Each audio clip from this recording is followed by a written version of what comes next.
자, 생명보험 역사부터 오늘 좀 빠르게 보도록 하겠습니다. 오늘 좀 양이 좀 많거든요. 볼까요? 자, 생명보험 역사는요, 고대, 중세, 근대까지요, 이렇게 아우러서 나옵니다. 그래서 고대를 보시면요, 오늘날의 생명보험과 유사한 대표적인 제도가 뭐냐라고 물어봐서 두 가지가 나옵니다. 첫 번째 뭐냐면 에라노이라는 게 있고요. 두 번째는 콜레기아라는 게 있다라고 보시면 되는데요. 에라노이는 BC 3세기경에 종교적 공제단체로 만들어진 게 에라노이다라고 보시면 되고요. 콜레기아는 로마 제정시대인데 상호부조조합입니다. 그래서 문제로 나올 때는요, 에라노이는 종교, 그리고 콜레기아는 상호부조를 서로 바꿔서 내는 문제만 출제를 합니다. 그래서 그 부분만 아시면 되기 때문에 이렇게 알아두시면 좋습니다. 에라노이는 종교다. 그래서 저는 이렇게 쉽게 말씀드릴 때 이렇게 합니다. 절대 종교를 비하하는 게 아니고요. 제가 정말 너무 힘들어요. 그러면 에라이 종교나 가져야지. 이렇게 뭔가 기댈 곳이 필요해 라고 해서 에라이 종교나 가져야지. 이렇게 외우시면 되고요.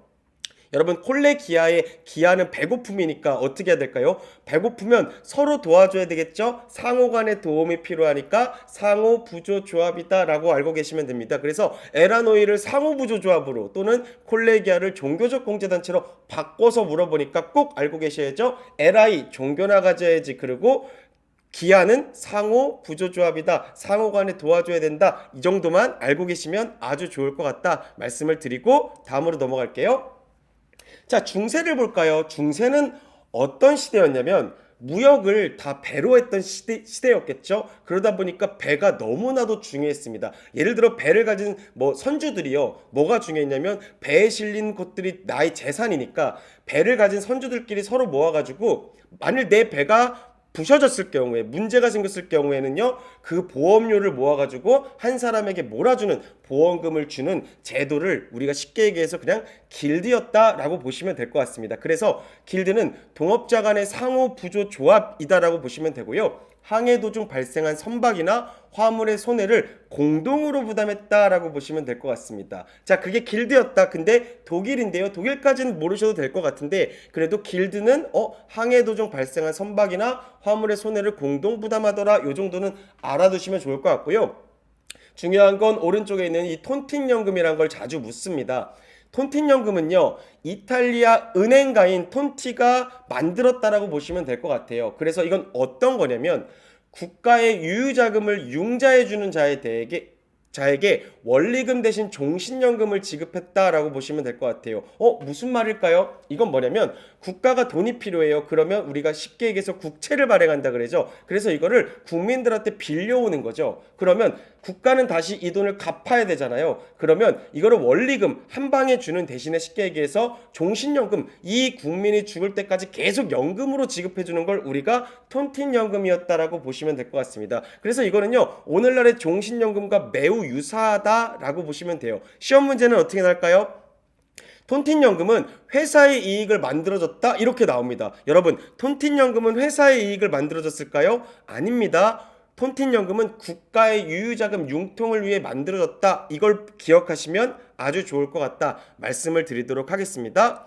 다음으로 볼게요. 다음은 근대로 들어올 건데요. 이 근대는요, 다 알고 계실 필요가 없다라고 보시면 될 것 같습니다. 자, 처음 보시면 1762년 영국에서요, 세계 최초의 근대적인 생명보험회사인 에퀴타블이라는 보험회사가 나왔다. 이게 가장 중요하니까 이 부분을 보시면 좋을 것 같습니다. 다시요, 1762년 연도 외우란 말씀 많이 안 드리거든요. 근데 요건 기억하시면 좋을 것 같아요. 어느 나라에서요? 영국에서 말씀 나왔고요. 세계 최초의 근대적인 생명보험회사인 에퀴타블이라는 회사가 나왔다. 요건 너무 중요하니까 꼭 기억하시면 됩니다. 세계 최초의 생명보험회사입니다. 어느 나라요? 영국의 에퀴타블이라는 회사다. 그리고 그건 1762년도다 라고 보시면 될 것 같습니다. 다음은 우리나라 상호부조 제도를 볼게요. 우리나라 상호부조 제도에는 개와 보가 있습니다. 개모임 많이들 하시죠? 개모임은 사만시대 때부터 있었고요. 경제적 필요해결 제도로서 이 개가 우리가 지금 하고 있는 개모임이라고 생각하시면 됩니다. 그래서 최근 목돈 마련을 위한 대중적인 수단으로 널리 이용되고 있고요. 이거를 개라 그러고요. 보는요, 신라시대 때 불교 사원에서 공동 재산을 운영해서 그 이자로 자선이나 대부를 해둔 제도를 우리가 보라 그럽니다. 그래서 이거는요, 쉽게 외울게요. 어떻게 외우시면 되냐면 사만시대는 개, 그래서 삼계탕이라고 외우시면 되고요. 신라 시대의 보라 그래서 보신탕이라고 외우시면 될 것 같습니다. 자, 보시면 인물들이 등장을 합니다. 이 파트 1에서 인물들이 많이 등장하는데요. 이 인물들이 어떤 사람들이 어떤 걸 했냐를 바꿔서 많이 출제하니까 인물들 한 번만 다 정리하고 넘어가도록 할게요. 자, 보험은요. 1인은 만인을 위하여, 만인은 1인을 위하여겠죠. 무슨 말이냐? 제가 낸 보험료는 누군가에게 보험금으로 쓰일 거고요. 제가 보험금을 받는다면 여러 사람이 낸 보험료를 제가 받게 될 거죠. 그래서 1인은 만인을 위하여 그리고 만인을 1인을 위하여라고 했습니다. 이건 누가 했냐면 독일학자 마네스가 했다라고 기억하시면 될 것 같아요. 자, 파스칼 밑에 볼게요. 파스칼은요, 사람의 생존율을 연구했습니다. 자, 파스칼은 생존율을 연구했고요. 자, 그래서 뭐 프랑스의 수학자 여기까지는 모르셔도 됩니다. 파스칼은 생존율을 연구했고요. 헨리는 사망표를 작성했는데 요것만 외울게요. 생존율은 파스칼. 그래서 생파라고 외우시면 될 것 같습니다. 생파라고 외우시면 되고요. 헨리는 우리가 할례라고도 하거든요. 그래서 사망할례. 여러분들이 공부 못하셔서 예를 들어서 떨어지면 제가 사망할래. 예를 들어서 이렇게 쉽게 외우시면 될 것 같아요. 그래서 생파라고 외우시면 되고요. 사망할래라고 외우시면 되죠. 실제로는 당연히 사망하면 안 되겠죠. 사망할래라고 그냥 재밌게 외워두시면 좋을 것 같습니다. 자, 아까 말씀드렸죠. 이탈리아 은행가인 톤티라는 사람이 톤틴연금을 만들었다라고 해서 인물들을 이렇게 정리하시고 넘어가시면요. 시험 문제 한 문제 맞추는 데는 크게 어렵지 않다 말씀을 드리도록 하겠습니다. 자, 다음 볼게요. 다음은 우리나라 생명보험을 얘기합니다. 우리나라 생명보험은요. 1876년도에 강화도 조약을 체결한 이후에 일본의 생명보험회사가 국내 대리점을 설치했습니다. 자, 그러면 여기서 문제가 나오겠죠. 우리나라 보험은 어디서 들어왔느냐라고 물어보는데 첫 번째는 강화도 조약 체결하고 일본에서 들어왔다. 요거를 기억하시면 좋을 것 같습니다. 자, 그렇게 말씀드리고요. 1921년도에 최초의 생명보험회사인 조선생명보험 주식회사가 탄생했다라고 보시면 좋을 것 같습니다. 그리고 50년대가 되면요. 어떤 일이 벌어지냐면 한국전쟁과 4.19 혁명 등을 거치면서 우리나라 보험시장이 침체 상태를 거치죠. 근데 여기서 문제가 생긴 게 우리나라가 광복을 했는데 일본 보험회사가 들어왔다 그랬잖아요. 그 보험회사가 보험료를 돌려주지 않고 그냥 날랐습니다. 쉽게 얘기해서. 그래서 보험 인식이 악화된 아주 안 좋은 시기였죠. 그러다가 60년대가 시험 문제에 좀 자주 등장하는데요. 60년대를 볼게요. 60년대를 보면 경제개발 계획이 우리가 이제 새마을운동이 막 시작되죠. 그러면서 국민저축기관이 지정이 됩니다. 그래서 단체보험이 그때 급성장하게 됩니다. 국가에서 보험을 장려했다고 보시면 될 것 같아요. 그래서 우리나라는 60년대 단체보험이 먼저 발달하게 됩니다. 그리고 1970년대를 보면요. 개인보험 위주로 전환을 하게 됩니다. 그래서 자산과 수입보험료가 대폭 신장한 시기다라고 보시면 좋을 것 같습니다. 그래서 개인보험 위주로 전환한 건 1970년대고요. 60년대는 단체보험이 먼저 발달했고 70년대는 개인보험이 발달했다라고 보시면 좋을 것 같다. 말씀을 그렇게 드리도록 하겠습니다. 자, 다음 볼게요. 1990년대로 넘어와 볼게요. 1990년대가 되니까 보험 시장이 개방됩니다. 그리고 금융 자율화가 되죠. 뭐 금융실명제도 이때부터 시행됐죠. 그러다 보니까 보험회사, 은행, 증권회사 간의 경계가 굉장히 모호해진 시기가 1990년대라고 보시면 될 것 같고요. 2000년대로 넘어오면 어떤 게 되냐면 오늘 뒤에서 학습하시겠지만 방카슈랑스 제도가 도입됩니다. 방카슈랑스는 쉽게 생각할게요. 은행에서 보험을 판매하는 걸 방카슈랑스, 뱅크와 인슈런스의 합성어, 인슈런스 보험이거든요. 그래서 뱅크와 인슈런스를 합쳐서 방카슈랑스라고 합니다. 이 제도가 도입된 게 2000년대입니다. 그래서 판매할 수 있는 곳들이 되게 다양해지게 되죠. 2013년이 되면요. 인터넷 전문 생명보험회사가 출범하게 된다. 그렇게 보시면 되고요. 2015년도에는 온라인 보험 슈퍼마켓인 보험다모아가 운영되죠. 그래서 이거는 뭐냐면요. 나중에 나오겠지만 보험 상품들을 다 모아가지고 비교하는 곳이라고 보시면 될 것 같아요. 그리고 2017년에는요. 내가 어떤 보험을 가입했는지 혹시 기억이 나지 않을 경우를 대비해서 내 보험 찾아줌이라는 서비스가 시작됐다라고 보시면 좋을 것 같습니다. 자, 그렇게 말씀드리고요. 몇 가지 중요한 부분 말씀드렸으니까요. 그냥 쭉 우리가 이렇게 발전해왔구나 정도 보시면 되고요. 여기서 꼭 기억하시는 건 60년대 단체보험이 먼저고 70년대 개인보험이 그 뒤다. 요거는 꼭 기억하시면 아주 좋을 것 같다 말씀을 드릴게요. 다음 보시면요. 공영보험인 사회보험과 민영보험인 생명보험의 관계는 어떠냐라는 걸 문제로 물어보는데요. 볼게요. 상호보험과 경쟁의 양면성을 갖겠죠. 자, 무슨 말인지 볼게요. 여러분, 사회보험이라는 게 있죠. 사회보험 생각하면 뭐 생각하면 될까요? 뭐 국민건강보험이나 국민연금, 우리가 국가에서 하는 보험을 사회보험이라 생각하시면 되고요. 민영보험은 뭐예요? 보험회사에서 판매하는 상품들을 그냥 생각하시면 편할 것 같아요. 그래서 볼까요? 사회보험은 가입 형태가 어떻게 될까요? 국민연금보험이 여러분 내 선택에 의한 게 아니라 의무 가입인 거죠. 그래서 가입 형태는 의무고요. 급여 뭐 내는 보험료나 받는 거는요 법률로 규정되어 있죠. 그리고 보장 수준은 최저 생계 또는 의료 보장만 딱 해주죠. 그리고 운영은 누가 해요? 당연히 정부에서 독점적으로 하겠죠. 그럼 운영은 왜 할까요? 어떤 취지를 가지고 운영할까요? 사회적인 형평성을 놓고 운영하는 거죠. 근데 민영보험은 다를 겁니다. 가입 형태는 어떻게 될까요? 임의적으로 가입을 하겠죠. 임의적으로 가입을 할 거고요. 급여는 어떻게 될까요? 계약에 의해 결정이 됩니다. 급여는 계약에 의해 결정이 되고요. 보장 수준은요. 보험료 부담 수준에 따라 굉장히 상이하겠죠. 내가 많이 내면 많이 받는 거죠. 쉽게 얘기해서. 그리고 운영 주체는 어디서 해요? 정부가 아니죠. 민간, 자유경쟁적인 A보험회사, B보험회사, C보험회사에서 하겠죠. 그럼 운영 취지는 뭐예요? 개인별 적정성을 갖고 있죠. 많이 낸 사람이 쉽게 얘기해서 많이 받아가는 구조가 되어 있다. 이거를 개인별 적정성이라고 합니다. 그런 부분들을 보시면 될 것 같고요. 그래서 상호 보완과 경쟁의 양면성을 갖는다. 쉽게 생각해서 국민연금을 가입하는 거랑 연금보험 가입하는 거랑 어떻게 보면 상호 보완이겠지만 한편으로는 경쟁도 된다라고 보시면 좋을 것 같습니다. 자, 그렇게 보고 다음을 보도록 할게요. 다음은요. 국가에서 하는 사회보장 제도가 세 가지가 있는데 요거를 물어보거든요. 세 가지를 설명드릴게요. 첫 번째 사회보험입니다. 앞에서 설명드렸던 사회보험은 우리가 4대 보험이라고 하죠. 첫 번째 국민연금보험 있고요. 두 번째 국민 건강보험 있고요. 세 번째 산재보험 있고 네 번째 고용보험이 있습니다. 여러분 이렇게 보시면 되고요. 다 보험자가 들어가네요. 두 번째 공공부조를 볼까요? 공공부조는 뭘까요? 기초생활보장 그리고 의료급여를 보장하는 걸 우리가 공공부조라 그럽니다. 그래서 공공부조는요 아주 기초적인 부분을 보장한다라고 생각하시면 좋을 것 같아요. 그리고 사회 서비스로 넘어오면요 노인복지, 장애인복지, 아동복지, 가정복지 다 복지자가 들어가네요. 외우실 때는요 보험자는 사회보험 그리고 복지자는 사회 서비스로 알아두시면 되고요.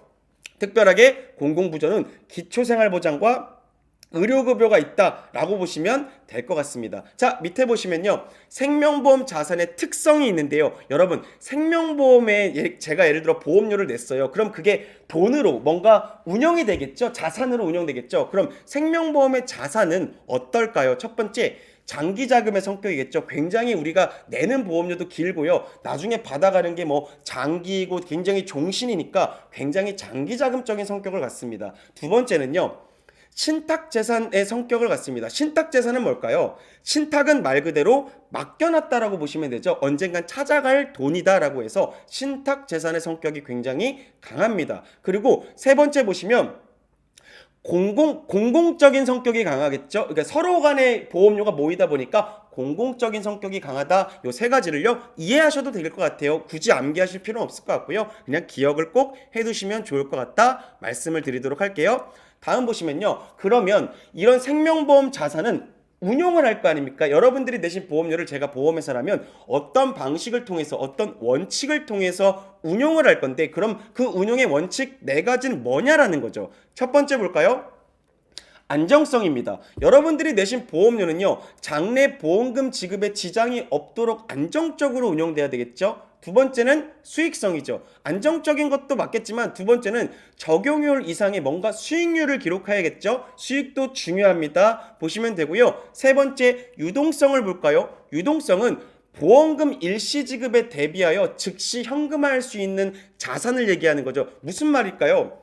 예를 들어서 보험금을 바로 줘야 됩니다. 그러다 보니까 쉽게 얘기해서 나중에 말씀드리겠지만 부동산으로 보유를 많이 하지 않습니다. 왜냐면 부동산은 팔기까지 굉장히 오랜 시간이 걸리니까 즉시 현금화할 수 있는 걸 우리가 유동성이 높다라고 하니까 유동성이 커야 합니다. 보험은요. 그리고 공익성, 국가 경제 발전에 기여할 수 있도록 공익성 바탕으로 하는데요. 이거 다 외우기 어려우시니까요. 네 글자만 해놓을게요. 안수, 유공 이렇게 네 글자만 외우시면 될 것 같습니다. 안정성, 수익성, 유동성, 공익성 이거를 알고 계시면 좋을 것 같고요. 그러면 이런 자산들은 뭘로 많이 갖고 있는지를 한번 봐볼까요? 밑에 보시면 유가증권으로 많이 갖고 있습니다. 유가증권은 뭘까요? 주식, 국공채, 회사채, 수익증권 이런 것들을 우리가 유가증권이라고 하거든요. 너무 어려워요. 그러면 주식을 그냥 생각하시면 될 것 같습니다. 왜? 금방 팔 수 있으니까요. 유동성이 높아야 되니까 유가증권으로 많이 갖고 있고요. 두 번째는 대출채권으로 갖고 있습니다. 세 번째는 현금과 예치금. 그래서 현금을 많이 쌓아놓지 않습니다. 왜? 수익을 기록해야 되니까. 그리고 너무 중요한 건 네 번째 부동산입니다. 왜? 유동성이 낮잖아요. 바로 현금화하기가 어려우니까 보험회사 자산은요 부동산에 투자를 많이 하지 않는다라고 보시면 됩니다. 실제 시험에서는 부동산이 뭐 높다 이런 식으로 나오니까 꼭 기억할게요. 유가증권이 첫 번째고 마지막이 부동산이다 라고 보시면 아주 좋을 것 같아요. 자, 다음 볼게요. 다음은 생명보험을 필요로 하는 사회적인 배경인데요. 여러분, 보험이 많이 필요할까요? 필요하지 않을까요? 예, 물론 필요합니다. 근데 왜 필요하냐? 첫 번째, 고령화 노후 준비 부족 때문입니다. 오른쪽을 먼저 보시면요. 합계 출산율이 우리가 0.93명으로 OECD 최저라고 하죠. 출산이 많이 안 되고 있죠, 지금. 그리고 고령 사회에 진입을 하고 이미 했습니다. 그거에 대한 건 이따 말씀드릴게요. 그리고 출산은 부족하고 부양 인구 증가로 인한 인구 구조가 변화하고 있죠. 출산은 부족한데 우리가 노인 인구들은 많아지고 있다라는 거죠. 그래서 왼쪽을 잠깐 보시면 고령화율이라는 걸 물어봅니다. 이 시험에선 고령화율을 물어보는데요. 자, 보험회사는요, 전체 인구 중 65세 이상을 노인 인구라고 합니다. 그래서 그 비율이 어떻게 되냐에 따라서 고령화 사회, 고령 사회, 초고령 사회다라고 분류를 시키는데요. 고령화 사회는 여러분 뭘까요? 65세 이상 노인 인구가 100% 중에 7% 이상을 차지하면 고령화 사회라고 합니다. 우리는 이미 고령화 사회를 지났습니다. 그럼 고령 사회는 뭘까요? 14% 이상이 되면 그걸 고령 사회라고 합니다. 화자가 없으니까 꼭 기억하세요. 고령 사회입니다. 2017년에 이미 우리가 진입을 했습니다. 그래서 고령 사회를 기억하시면 되고요. 세 번째, 20% 65세 이상 노인 인구가 20% 이상 되면요, 이걸 초고령 사회라고 합니다. 시험 문제에서는 이 세 가지를 분류하는 문제를 많이 물어보니까 꼭 기억할게요. 이건 연도도 기억하세요. 이미 2017년에 우리 고령 사회에 들어갔고요. 그리고 2026년에요 초고령 사회에 들어갈 것으로 예상하고 있다. 요거까지 알아두시면 아주 좋습니다. 자, 다음 볼게요. 다음은 두 번째 이유는 뭐가 있을까요? 재해와 성인병이 증가하고 있습니다. 전체 사망자 중 여러분 4명 중 1명이 암으로 사망합니다. 26.5%죠. 그러다 보니까 암보험을 여러분들이 많이 갖고 계신 거고 많이 가입하신다라고 보시면 될 것 같습니다. 1위는 암이고요. 2위는 뭘까요? 심혈관 질환, 심장 질환입니다. 그리고 3위는 좀 바뀌었어요. 폐렴으로 바뀌었고요. 네 번째는 뇌혈관 질환입니다. 그래서 이걸 4대 질병 뭐 이런 식으로 우리가 얘기를 많이 하죠. 그 부분을 기억하시면 좋을 것 같다 말씀을 드리고요.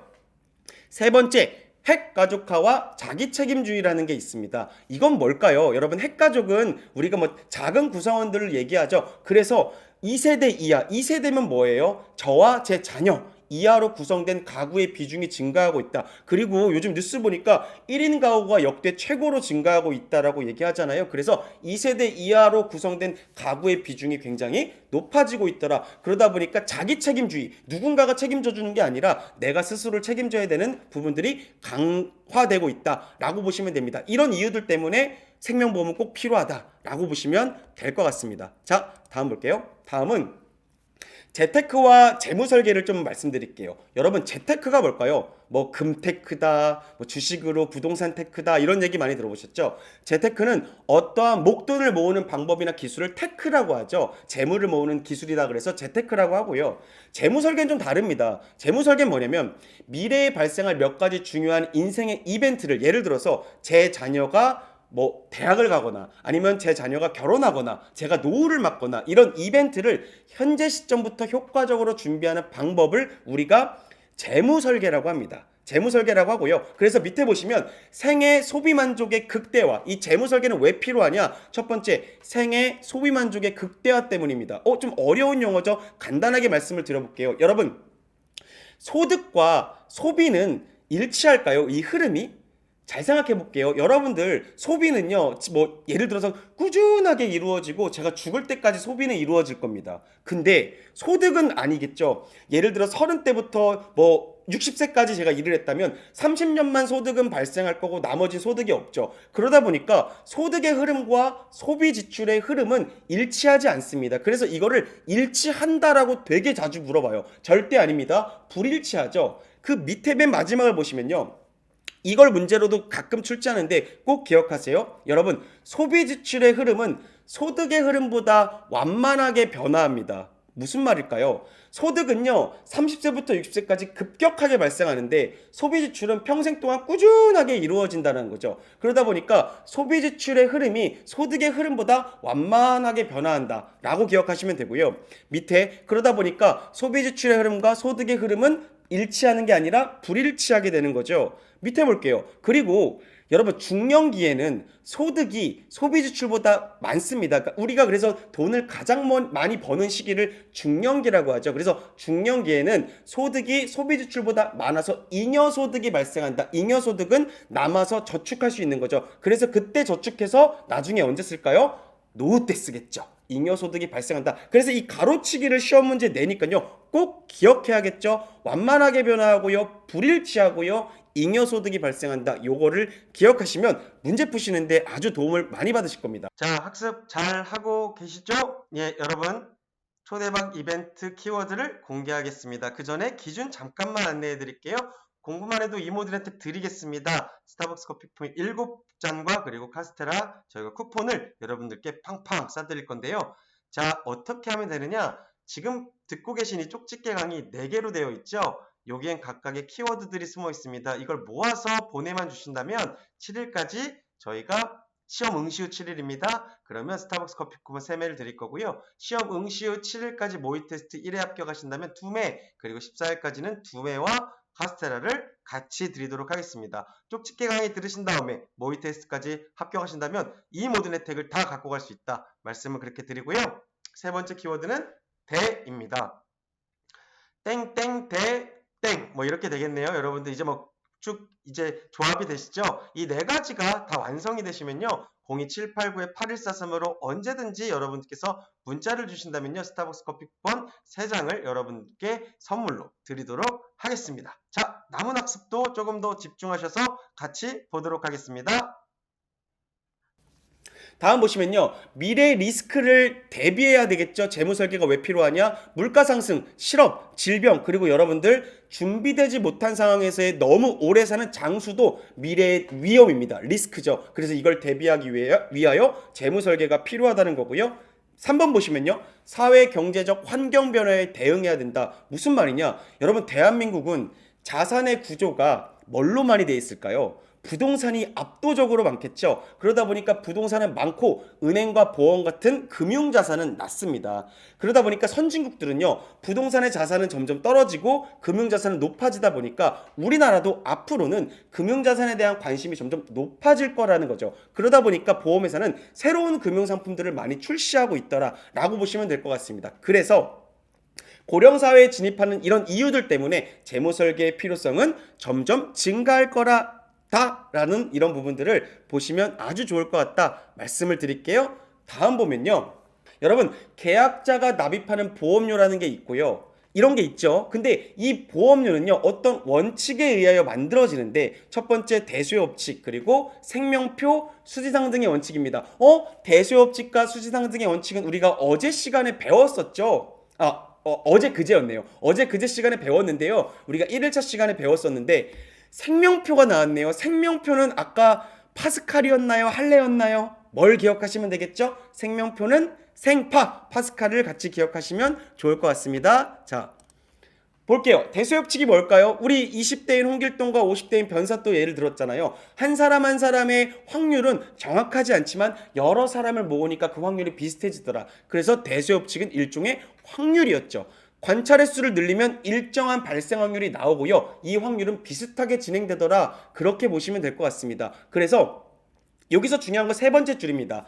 다수의 가입자로 구성된 다수의 가입자는 누구냐면 우리 같은 계약자들로 보시면 될 것 같습니다. 이런 다수의 가입자로 구성된 동일한 성질의 위험을 가진, 이거 무슨 말이냐면 20대인 사람은 20대인 사람끼리 모아야 되고요, 50대인 사람은 50대인 사람끼리 모아야 된다는 거죠. 그래서 동일한 성질을 가진 보험단체의 존재가 필요하다라고 보시면 됩니다. 그래서 이런 사람들이 많으면 많을수록, 가입자 수가 많으면 많을수록 사고 발생 확률의 정확성은 높아진다. 20대인 홍길동 한 사람, 50대인 변사또 한 사람만 났을 때는 잘 모르겠지만 여러 사람을 모으면 확률이 일정해지더라. 이거를 우리가 대수의 법칙이다라고 합니다. 그렇게 보시면 좋을 것 같다 말씀을 드리고요.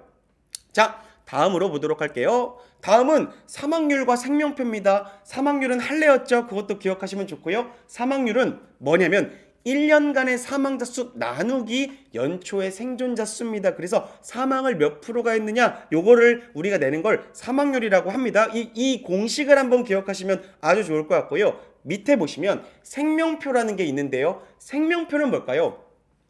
사람의 연령별 생사와 관련된 통계를 나타낸 표입니다. 쉽게 얘기해서 뭐냐면 사람이 살고 죽는 문제를, 살고 죽는 거를 통계로 나타낸 건데요. 통계표가 두 개가 있다 보시면 돼요. 첫 번째는 국민생명표라는 게 있고, 두 번째는 경험생명표라는 게 있습니다. 국민생명표는 여러분들 뭘까요? 국민생명표는 전체 국민 또는 특정 지역의 인구를 대상으로 작성한 거, 쉽게 얘기해서 그냥 국가가 작성한 겁니다. 어떤 전체 국민을 대상으로 이 사람들이 살고 죽는 거를 판단한 걸 국민생명표라고 하고요. 보험회사나 공제조합, 이런 보험회사는요, 경험생명표라는 걸 씁니다. 별도로 쓰는데요. 이런 가입자에 대한 실제 사망 통계치를 따로 갖고 있는 걸 경험생명표라고 보시면 됩니다. 그래서 경험생명표는요, 4, 5년에 한 번씩 바뀌거든요. 지금은 9회 경험생명표를 쓰고 있다. 언제부터요? 재작년 2019년 4월 달부터 쓰고 있다. 그래서 9회 경험생명표를 쓰고 있다 라고 보시면 될 것 같습니다. 국민생명표와 경험생명표를 꼭 구분해서 기억하시면 아주 좋을 것 같습니다. 자, 수지상등의 원칙은 제가 뭐라 그랬죠? 보험회사 입장에서 들어온 보험료의 합과 나간 지출된 보험금의 합은 같다라고 보시면 될 것 같습니다. 그걸 수지상등의 원칙, 수입과 지출은 같다. 들어온 보험료의 합과 나간 보험금의 합은 같아야 한다. 이걸 수지상등의 원칙이다라고 보시면 좋을 것 같습니다. 꼭 기억할게요. 다음 볼게요. 다음은 보험계약 관계자입니다. 와, 이제 나왔네요. 여러분, 계약자, 피보험자, 수익자 늘 헷갈리죠? 제가 정확하게 안내해 드릴게요. 계약자는 쉽게 얘기해서 계약을 하는 사람인데요. 계약자는 이렇게 그냥 외워볼까요? 돈 내는 사람입니다. 보험료를 내는 사람이 계약자예요, 여러분. 그래서 이렇게 기억하시면 되고요. 그럼 피보험자는 누구예요? 쉽게 말씀드릴까요? 피 흘리는 사람을 얘기합니다. 예를 들어서 누군가가 다치고 부러지고 죽고, 혹은 이 사람이 연금을 탈 때는 이 사람이 예를 들어서 죽을 때까지 연금을 타는 거라면 이 사람이 죽어야 되는 거잖아요. 그래서 피보험자는 쉽게 얘기해서 피 흘리는 사람을 피보험자라고 생각하시면 됩니다. 근데 피보험자는 중요한 게 하나 더 있습니다. 타인의 서면 동의가 필요할 경우가 많아요. 무슨 말이냐면 와이프가 계약자입니다. 저희 와이프가 계약자인데 제 이름으로 종신보험을 가입했네요. 제가 죽으면 2억을 받기로 했어요. 예를 들어서. 그러면 저희 와이프가 계약을 했지만 제가 사인을 해야 될까요? 안 해야 될까요? 제가 죽으면 2억 나오는데 사인해야 돼요? 안 해야 돼요? 당연히 해야겠죠. 그걸 타인의 서면 동의라고 합니다. 꼭 사인해야 된다. 피보험자 사인이 필요하다라는 걸 꼭 기억하시면 좋을 것 같고요. 그럼 수익자는 뭘까요? 여러분, 수익자는 보험금을 타는 사람이에요. 타는 사람이다 보니까 누가 지정을 해주냐면 이거는 계약자가 지정을 해줍니다. 계약자로부터 청구권 받아가는 권리를, 보험금을 받는 권리를 지정받은 사람을 우리가 수익자라고 합니다. 그러다 보니까 보험계약자가 보험금을 청구할 때 수익자의 동의는 별도 필요 없습니다. 수익자는 크게 할 수 있는 것들은 많이 없고요. 뭘 하냐면 그냥 받아가는 역할을 하더라 라고 보시면 되고요. 보험회사는 금융위원회의 사업허가를 받아야 된다. 꼭 기억할게요. 금융위원회의 사업허가를 받고요. 상품을 만들 때도 금융위원회에다 허락받았죠. 내가 보험회사 차릴게 라고 해도 금융위원회의 허락을 받습니다. 요걸 기억하시면 되고요. 정말 중요한 건 파란색 동그라미가 중요한 것 같아요. 여러분, 계약자, 피보험자, 수익자 모두 한 명이 되든 두 명이 되든 세 명이 되든 상관없습니다. 그리고 계약자 같은 경우는요, 여러분 사람이 아니어도 됩니다. 그 수나 자격에는 제한이 없습니다. 그래서 피보험자는 뭐 꼭 한 명만 돼야 된다. 계약자는 한 명만 돼야 된다. 이런 식으로 문제를 출제하거든요. 그렇지 않습니다. 여러 사람이 돼도 됩니다. 몰랐던 부분이죠. 꼭 기억하시기 바랍니다. 여러 사람이 계약자, 피보험자, 수익자가 될 수 있다. 꼭 한 명이 아니어도 된다. 그 부분을 기억하시면 좋습니다. 수나 자격에는 제한 없다. 이걸 기억하고 넘어갈게요. 다음은 좀 헷갈리는 부분이죠. 보험 기간이란 용어가 있고 보험 사고, 보험료 납입 기간이 있고요. 보험 금액, 보험료 너무 헷갈려요. 볼까요? 보험 기간이 뭘까요? 보험 기간 만기라고 생각하시면 됩니다. 뭐 보장 기간이라고도 하고요. 만기라고도 하죠. 그래서 이거를 다른 말로 위험 기간, 뭐 책임 기간이라고도 합니다. 그래서 보험 기간은 쉽게 얘기해서 내 보험이 끝나는 시점을 우리가 만기라 그러잖아요. 내 보험이 끝나는 시점이 보험 기간이라고 생각하시면 되고요. 두 번째 보험사고는 아까 말씀드렸죠. 보험금이 지급되는 모든 것들이 보험사고예요. 그러다 보니까 연금을 받게 된 것도 쉽게 얘기해서 보험사고입니다. 뭐 부러지고 다치고 사고나고 이것만 무조건 보험사고 아니라 보험금이 지급되는 모든 것들을 보험사고라고 한다. 기억하시면 좋아요. 세 번째, 보험기간이랑 좀 다른 거죠. 보험료 납입기간이란 게 있어요. 납입기간은 뭘까요? 말 그대로 여러분, 납입기간은 보험료를 내는 기간이겠죠. 보험료를 내는 기간인데 잘 볼게요. 여러분 보험료를 언제 내시나요? 매월 한 번 내시죠. 근데 원래 원칙은요. 시험 문제 물어봅니다. 매년 한 번 내는 게 원칙입니다. 그런데 이게 매년 한 번을 내게 되면 보험료를 너무 많이 내다 보니까 부담되죠. 그래서 월로 쪼개서 낸다라고 그냥 생각하시면 될 것 같습니다. 그런데 원칙은 뭐라고요? 매년 1회 납입하는 게 원칙입니다.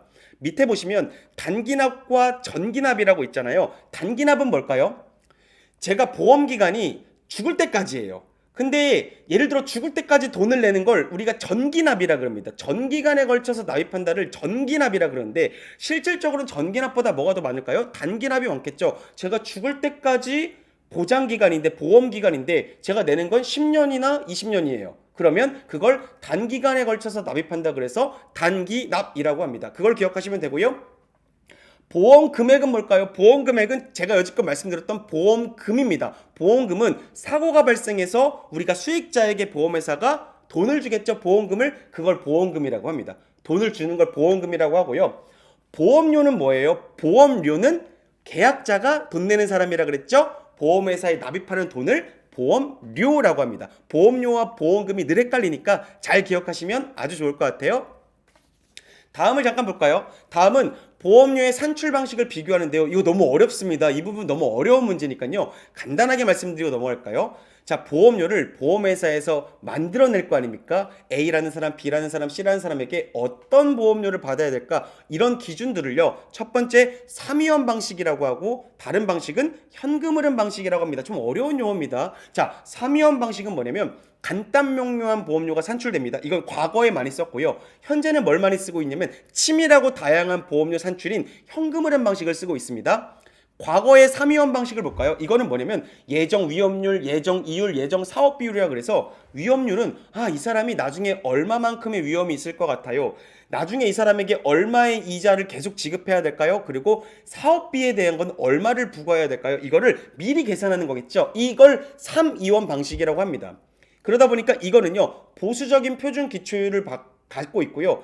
뭐 밑에 보시면 장점은 보험료 산출이 비교적 간단한 반면에 단점은 정교한 보험료 산출이 어렵습니다. 그래서 3위원 방식 다 외우지 마시고요. 3위원 방식 보수적이야. 그리고 간단하지만 정교하게 보험료를 만들 수 없어. 과거고 요즘 많이 안 써. 이렇게 기억하시면 되고요.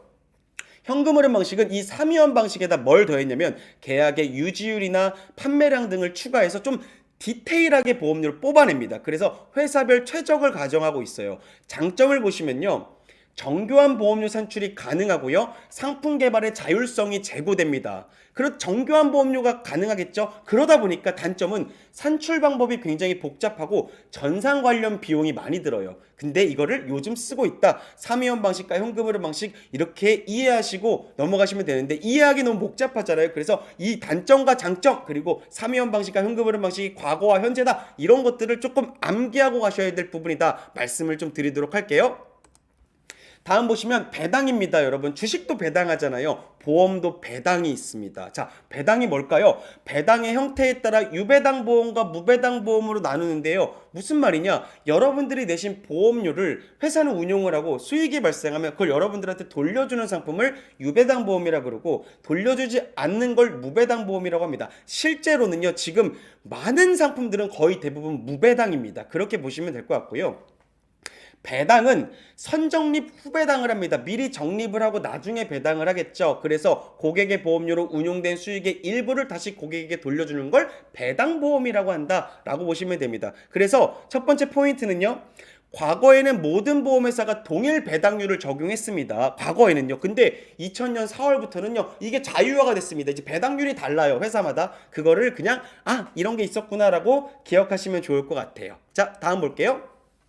그러면 무배당 보험 계약을 볼까요? 무배당 보험 계약이 무조건 안 좋은 거 아니에요. 꼭 그렇진 않습니다.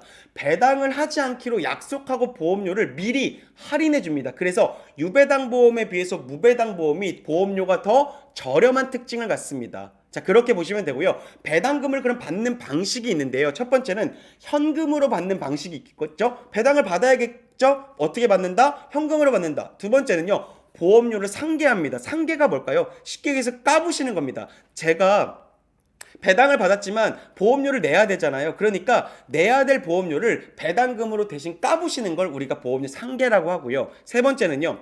보험금이나 재환급금 지급 시 가산한다라고 합니다. 그래서 배당금을 적립한 다음에 각종 환급금에 더해 지급한다. 나중에 받아야 될 보험금이나 내 적립금에 그냥 쌓아놓는 겁니다. 쉽게 얘기해서 보험 통장에 쌓아놓는다라고 보시면 될 것 같습니다. 이렇게 세 가지 방법이 있다라고 보시면 될 것 같습니다. 다음 볼게요.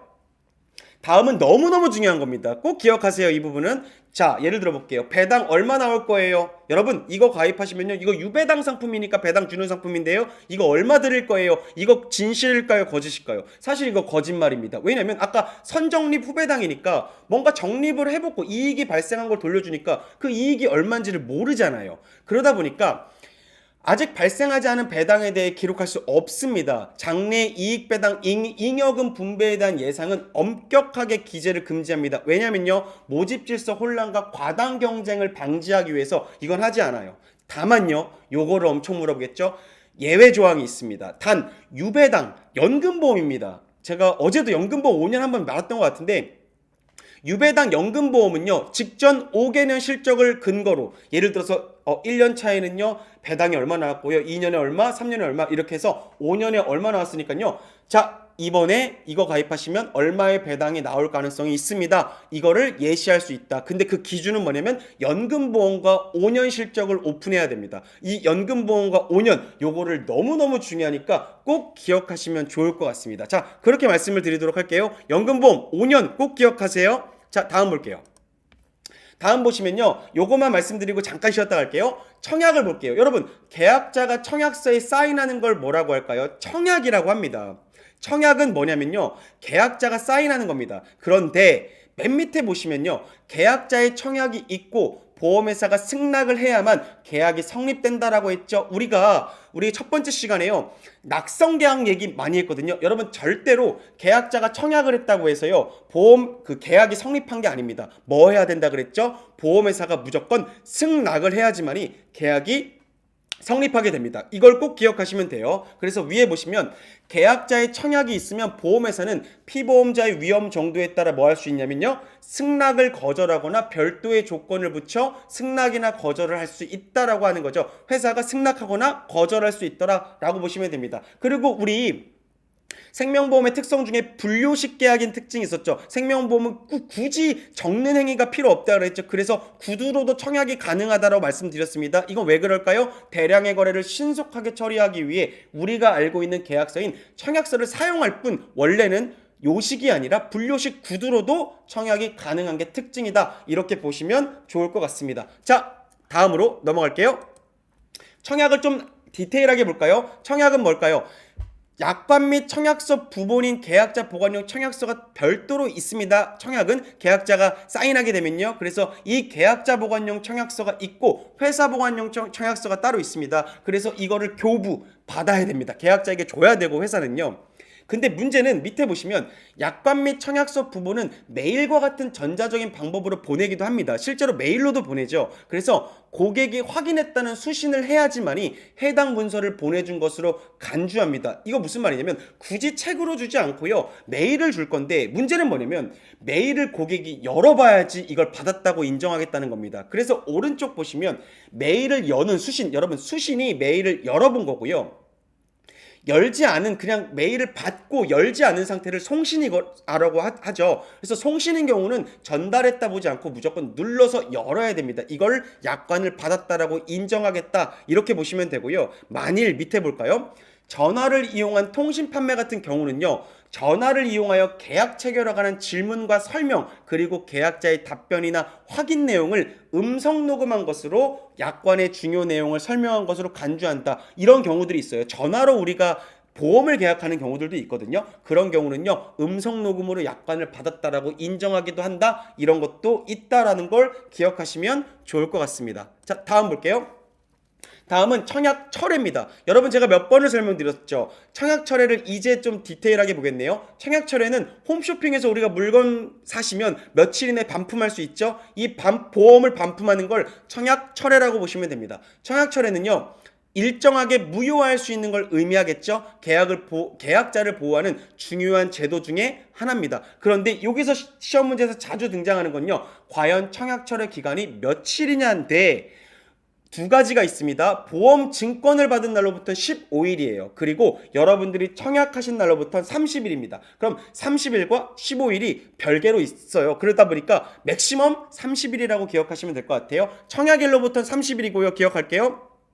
보험증권을 받은 날로부터는 15일이에요. 그러다 보니까 뭐 청약일로부터 15일 이렇게 바꿔내겠죠. 이거를 분간해서 기억하시면 되고요. 그 이후에는 청약 철회가 여러분들 불가능합니다. 30일을 꼭 기억하시면 돼요. 그리고 밑에 보시면 원칙상 불가능한 청약 철회가 있어요. 이게 무슨 말이냐면 이런 계약들은 청약 철회가 안 됩니다. 자, 첫 번째, 의사의 진단이 필요한 진단계약. 우리가 진단계약이 있고 무진단계약이 있다 말씀드렸죠. 진단계약은 뭘까요? 의사의 진단이 필요한 계약, 무진단계약은 필요 없는 계약인데 의사의 진단이 필요한 진단계약은 청약 철회가 안 됩니다. 두 번째, 전문보험 계약자의 계약은 안 되는데 그럼 전문보험 계약자가 뭐예요? 오른쪽 보시면요. 전문보험 계약자는 보험계약의 전문성이나 자산규모 뭐 이렇게 막 써 있어요. 근데 쉽게 생각할게요. 국가나 지방자치단체와 같이 굉장히 큰 기관이라고 그냥 생각하세요. 국가나 지방자치단체와 같이 제가 아까 계약자가 사람이 돼도 되고 회사가 돼도 된다. 자격에 제한이 없다 그랬잖아요. 그래서 계약자가 굉장히 큰 사람들, 예를 들어서 큰 뭔가 기관들, 이걸 전문보험계약자라고 그냥 알아두고 넘어가시면 됩니다. 이런 전문보험계약자의 계약은 청약 철회가 안 된다 보시면 되고요. 오른쪽에 보험기간이 1년 미만인 계약도 청약 철회가 안 됩니다. 예를 들어 뭐 10일짜리다, 20일짜리다 이런 보험은요. 청약 철회가 안 된다라고 기억하시면 좋을 것 같습니다. 다음 볼게요. 자, 그러면 고객이 청약을 철회한 경우가 있겠죠. 그럼 보험회사는 철회라면 돌려줘야 될까요? 안 돌려줘야 될까요? 돌려줘야 되죠. 보험료를 당연히. 고객이 걸리니까 며칠 이내 돌려줄까요? 3일 이내 보험료를 돌려줘야 됩니다. 그런데 청약 철회가 이후에 보험사고가 났어요. 근데 예를 들어 3일 동안에 보험료를 돌려주지 않았어요. 보험회사가. 근데 청약 철회를 신청했습니다. 고객이. 그러면 보험사고가 났더라도 당연히 보험료를 반환하지 않더라도 이 보험사고에 대해서 보장하지 않는다. 자, 통신수단을 이용하여 철회한 경우는 통신수단으로 철회가 가능해야겠죠. 당연히. 자, 오른쪽 볼게요. 그러면 3일 이내 보험료를 줘야 되는데 늦어졌습니다. 보험회사가 준 게. 그러면 어떻게 될까요? 기납입 보험료에 보험계약 대출 이율. 보험계약 대출 이율이 뭘까요? 여러분, 약대율이라는 게 있습니다. 약대율은요, 굉장히 고금리입니다. 근데 이 고금리를 연단위 복리로 계산한 이자를 더해줍니다. 미안하니까. 회사가 잘못한 거잖아요. 3일 이내 못 줬으니까. 그럼 이자를 더해서 준다. 단, 여기서 기억할 거는 신용카드로 보험료를 납부한 경우는요, 그냥 매출 취소만 하고 별도의 이자를 지급하지 않는다라고 보시면 됩니다. 그리고 밑에 보시면 보험증권을 받아야 청약 철회가 가능하다 이런 문제가 요즘 많이 등장하거든요. 여러분 생각해 볼게요. 보험증권을 받아야 청약 철회가 가능할까요? 아니요. 청약 철회는 내가 청약을 한 다음에 증권 받지 않아도 바로 철회할 수 있습니다. 전혀 보험증권을 받고 안 받고는 청약 철회와 연관성이 없다. 이 부분을 알고 계시면 좋을 것 같습니다. 자, 요것만 보고 이제 쉬도록 할게요. 승낙 거절 볼까요? 자, 아까 청약을 하면 계약자가 청약을 하면 보험회사는 승낙을 해야 된다고 그랬죠. 근데 이 승낙의 기준이 있습니다. 무진단 계약의 경우, 무진단, 진단을 받지 않은 계약의 경우요. 청약일로부터 30일 이내에 승낙을 해야 되고요. 진단 계약의 경우 진단일로부터 30일 이내에 승낙을 해야 됩니다. 그래서 이게 청약일이냐 진단일이냐에 따라서 30일 이내 30일 이내가 다릅니다. 무진단 계약은 청약일로부터 30일 그리고 진단 계약은 진단일로부터 30일이다 기억하시면 될 것 같고요. 만일 30일 동안에 회사가 승낙 여부를 통지하지 않았습니다. 그럼 무조건 승낙입니다. 그렇게 기억하시면 될 것 같습니다. 자, 만일 회사가 승낙을 거절한 경우에는요. 계약자가 납입한 기납입보험료의 평균 공시율 플러스 1%를 이자를 더해준다. 그냥 이 정도 기억하시면 좋을 것 같습니다. 일반적인 보험 계약부터 한번 보도록 할까요? 여러분, 일반적인 보험 계약은요. 언제부터 효력이 발생할까요? 보험을 가입했을 때요? 사실 그렇지 않습니다. 보험을 가입한 것보다 더 중요한 거는요. 제1회 보험료를 받은 때, 무슨 말이냐면 돈을 냈을 때부터 보장이 개시된다라고 보시면 돼요. 자, 그래서 제1회 보험료를 받은 날이 일반적으로 우리 계약하면 1회 보험료 바로 내잖아요. 그러다 보니까 보장 개시일이 같은 경우들이 많겠죠. 근데 보시면요. 시험 문제에서는 단골로 출제하는 게 이 두 가지를 물어보는데 첫 번째, 의사의 진단이 필요 없는 무진단 계약 같은 경우는요. 크게 어렵지 않습니다. 제1회 보험료를 납입한 날이 보장 개시일입니다. 근데 아까 제가 그랬죠. 30일 안에 보험회사가 승낙해줘야 된다 그랬잖아요. 근데 예를 들어서 제가 돈을 냈어요. 회사가 승낙을 아직 안 했네요. 근데 제가 보험사고가 났어요. 그러면 보장을 해줘야 될까요? 예, 해줍니다. 승낙을 하지 않았더라도 1회 보험료를 내면요. 보장이 무조건 시작한 거라고 보시면 될 것 같습니다. 그런데 오른쪽 보시면요. 진단계약 같은 경우 다릅니다. 왜냐? 진단계약은 의사의 진단이 뭐 필요하다 그랬죠. 그래서 진단계약은 진단과 1회 보험료를 납입한 게 모두 완성됐을 때 보장이 시작됩니다. 1회 보험료를 먼저 내고 진단을 받던 진단을 먼저 받고 1회 보험료를 내던 두 개가 다 만족해야지만 그 시점부터 보장이 시작된다라고 생각하시면 됩니다. 그래서 늦은 시점이겠죠. 건강진단과 1회 보험료 납입 중에 늦은 시점부터 보장이 시작된다. 이게 진단계약이 좀 특이하죠. 그러다 보니까 엄청나게 많이 나오니까요. 이 부분을 좀 참고하시면 좋을 것 같다 말씀을 드리도록 할게요. 자, 옆에 볼까요? 단 1회 보험료를 납입하였지만 보험금 지급 사유 발생 시까지 진단을 받지 않았다. 이건 무슨 일일까요? 돈을 냈어요. 근데 진단 아직 안 받았어요. 그럼 된다 그랬어요? 안 된다 그랬어요? 두 개를 만족해야 되니까 이거는 보상하지 않겠죠. 그런데 아까 말씀드렸다시피 진단이 필요 없는 계약 같은 경우는요. 승낙을 하지 않았더라도 사고가 발생하면 돈을 냈다면 보장해줘야 된다는 게 특징입니다. 꼭 기억하시고 넘어가시면 돼요. 진단계약의 경우 1회 보험료와 진단을 모두 완성해야지만이 보장이 시작된다 보시면 될 것 같습니다. 다음 볼게요.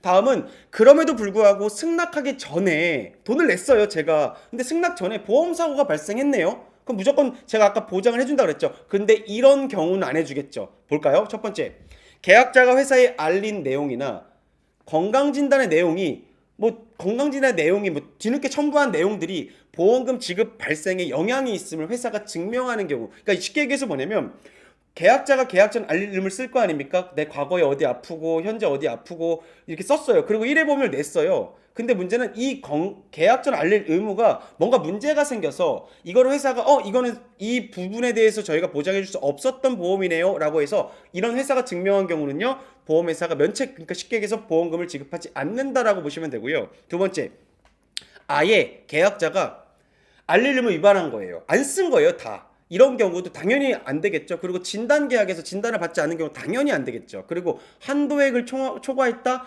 예를 들어서 한도가 1,000만 원인데 이걸 초과해서 청약했다. 당연히 안 되겠죠. 이런 경우들도 안 된다. 세 가지를 그냥 이해하시고 조금 기억만 하시면 좋을 것 같다. 말씀을 그렇게 드리도록 할게요.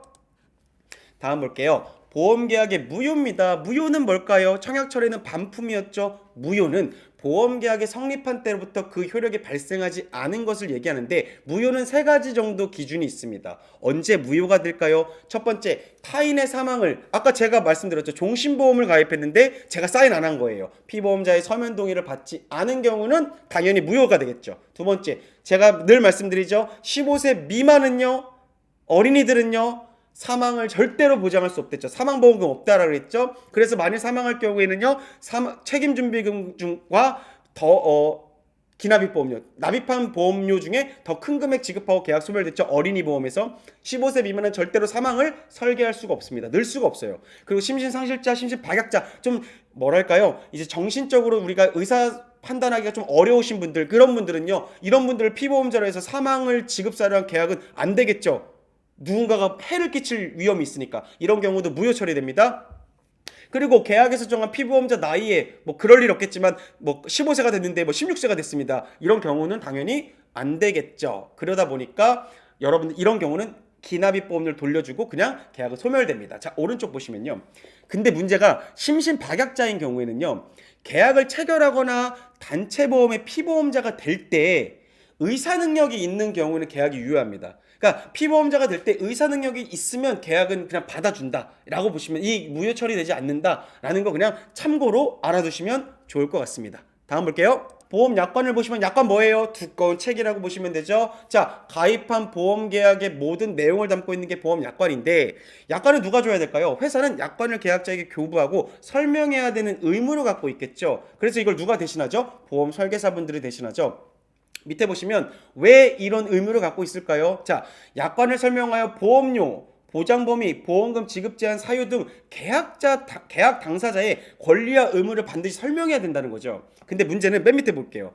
계약자가 충분히 예상할 수 있는 일반적이고 공통적인 사항이나 이미 법령에 의해 널리 알려진 내용은 의무적인 설명 대상에서 제외됩니다. 이게 무슨 말이냐면요. 쉽게 얘기해서 약관의 모든 내용을, 이 두꺼운 책을 다 설명할 수는 없잖아요. 그러다 보니까 공통적이고 일반적인 것들은 설명 의무에서 제외된다라는 부분들을 보시면 될 것 같습니다.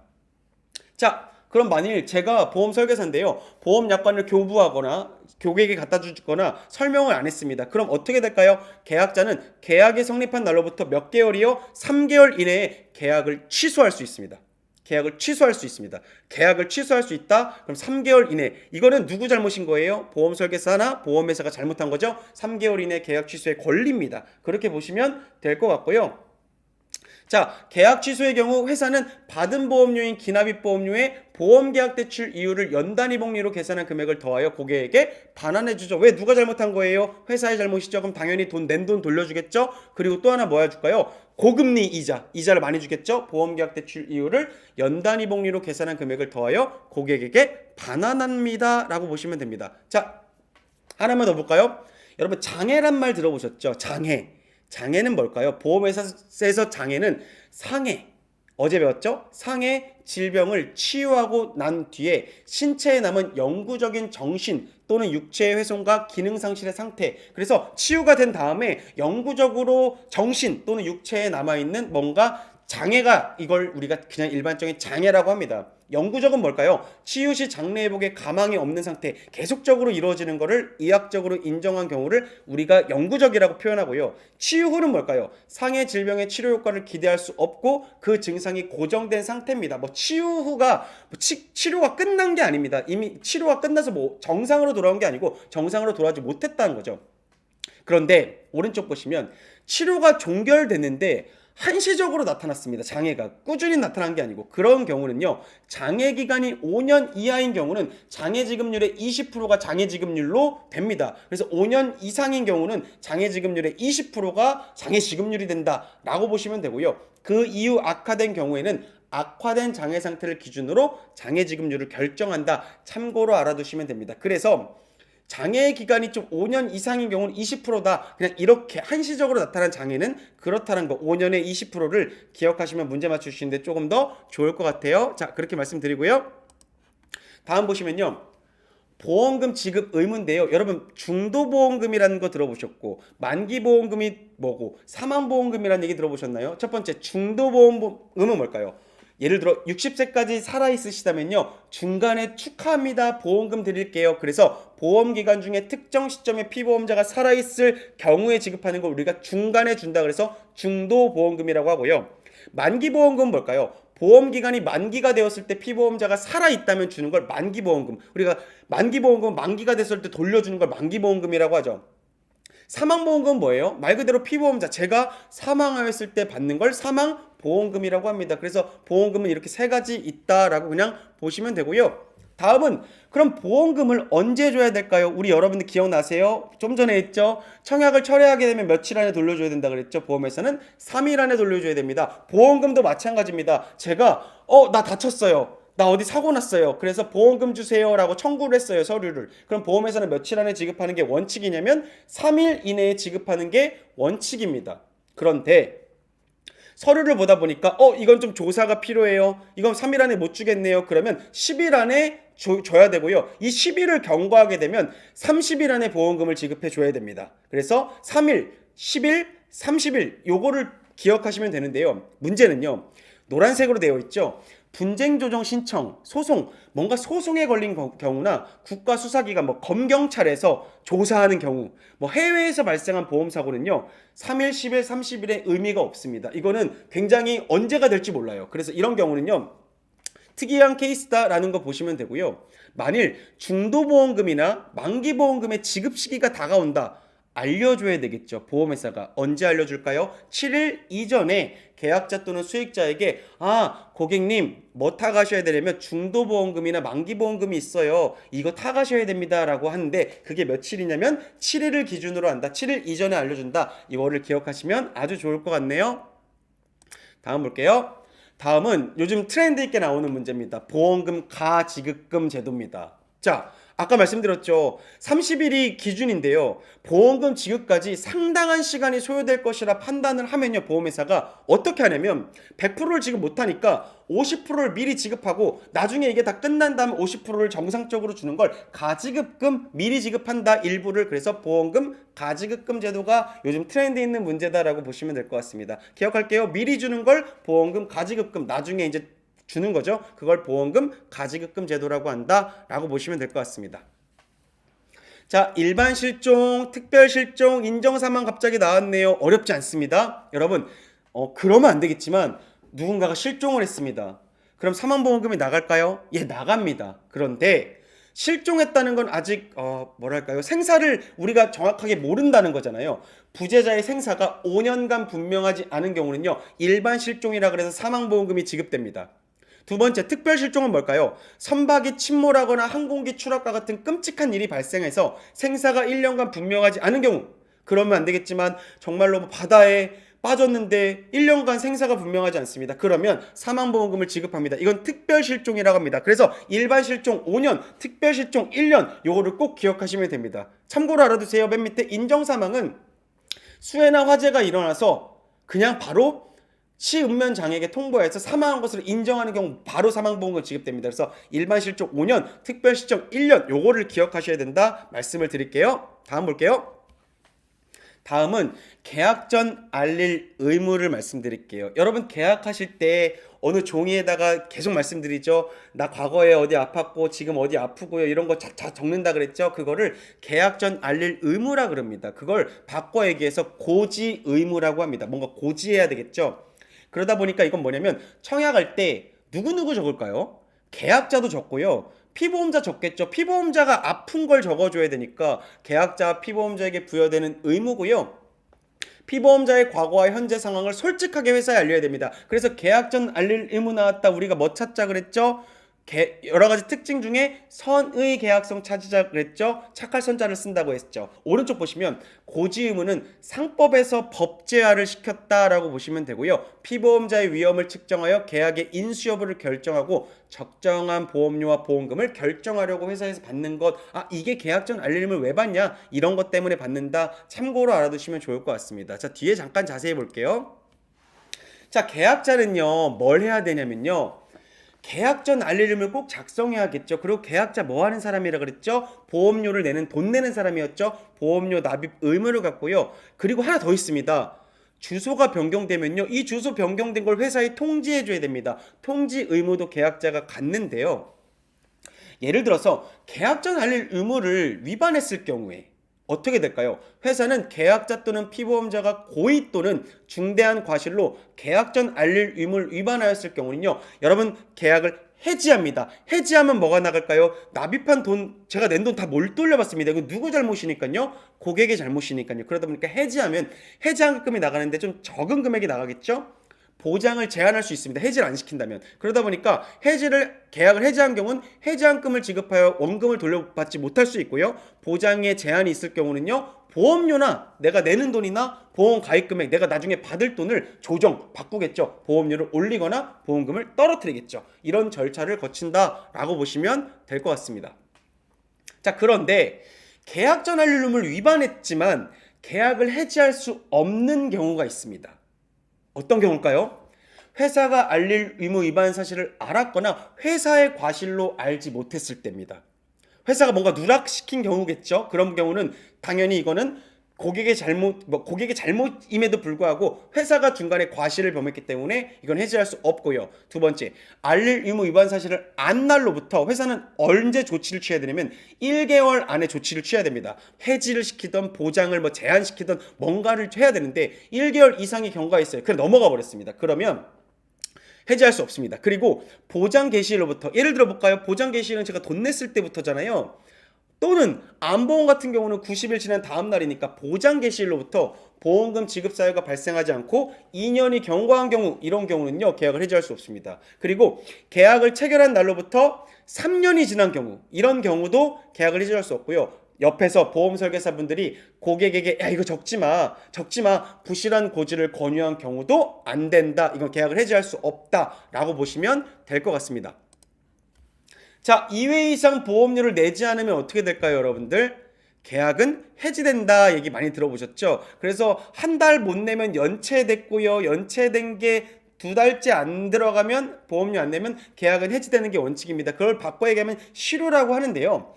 보험료의 그런 미납 여부를 고객에게 알려줘야 될까요? 알려주지 않아야 될까요? 고객님, 이렇게 지금 고객님이 보험료를 못 내고 계시고요. 이게 고객님 이번 달까지 안 들어오면 고객님 그 기간이 지나면 고객님 이거 해지됩니다. 라고 안내해주는 기간을 보험료 납입 최고 기간 또는 독촉이라고 말할 수 있어요. 납입 독촉 기간이라고 합니다. 자, 그래서 왼쪽을 보시면 이 기간을 물어보는데요. 2회 이후 두 번째 이후에 보험료가 연체된 일반적인 보험들은요 14일의 기간을 부여합니다. 14일 동안에 고객님한테 안내를 해드리고요, 이 안에 보험료가 들어오면 다시 그냥 정상적으로 가는 거예요. 근데 문제는 14일이 지난 다음 날, 그때까지도 보험료를 안 냈다면 해지됩니다. 계약이 해지되고요. 이건 일반적인 보험 얘기고요. 보험기간이 1년 미만인 계약들, 아까 청약 처리가 안 되는 계약들이었죠. 이런 계약들, 짧은 보험기간을 갖고 있는 그 보험 상품들은요 납입 최고 기간이 7일입니다. 14일이 아니라 그 절반인 7일이다를 꼭 기억하시면 됩니다. 14, 7일을 기억하고요. 납입 최고 기간이 끝나는 날 계약이 해지된다? 이렇게 물어보거든요. 아니죠. 14일이 끝난 다음 날, 7일이 끝난 다음 날 해지된다 라고 보시면 될 것 같습니다. 자, 거기까지만 보고 넘어가시면 될 것 같고요. 다음은 아까 언뜻 말씀드렸죠. 통지 의무입니다. 통지 의무는 뭘까요? 보험사고가 나거나 제 주소가 바뀌었습니다. 그러면 이런 사실들을 보험회사에게 알리는 의무를 우리가 통지 의무다라고 그러죠. 밑에 볼게요. 보험 지급 사유가 발생했습니다. 누가 다쳤네요. 피보험자가 다쳤습니다. 그러면 계약자, 피보험자, 수익자는요 누구나 지체 없이요 보험회사에게 누구 사고 났어요. 우리 사고 났으니까 보험금 이렇게 사고 났습니다라고 알려줘야 됩니다. 두 번째, 주소가 바뀌었습니다. 계약자가 회사에 통지해야 되는 의무입니다. 주소가 바뀐 거는, 주소 바뀐 걸 회사는 모르죠. 꼭 알려줘야 됩니다. 그리고 회사에서 지급하는 우편물이 예를 들어서 갔는데 이거를 통지하지 않았어요. 그러면 이건 일정 시간 이후에 도달한 것으로 간주하니까 여러분 꼭 기억하셔야 됩니다. 주소가 바뀌면 보험회사에게 꼭 알려줘야 된다라고 보시면 될 것 같습니다. 다음을 볼까요? 계약도 부활할 수가 있습니다. 자, 연체되고 있어요. 아까 그랬죠. 2회 납입이 끝나면 계약이 해지된다 그랬는데 사실 진짜 해지는 언제가 지나야 되냐면 부활 신청 기간이 지나야지 진짜 해지된 거고요. 그 해지한 것을 찾아가야지 정말 해지인데요. 연체되고 있다고 보시면 될 것 같아요. 이런 보험료를요 납입하면 종전의 계약이 해지되지 않았던 것으로 다시 돌아가는 부활하는 제도를 계약의 부활이라고 합니다. 근데 조건이 있습니다. 계약이 둘째 달 우리가 보험료 안 내고 14일이 지난 다음 날 계약이 해지됐어요. 근데 첫 번째, 해지환급금을 바로 돌려주진 않습니다. 고객이 청구를 하거든요. 해지환급금을 받지 않은 계약이어야 됩니다. 그리고 해지된 날로부터 몇 년의 기간이 있냐면 3년의 안에 신청하셔야 됩니다.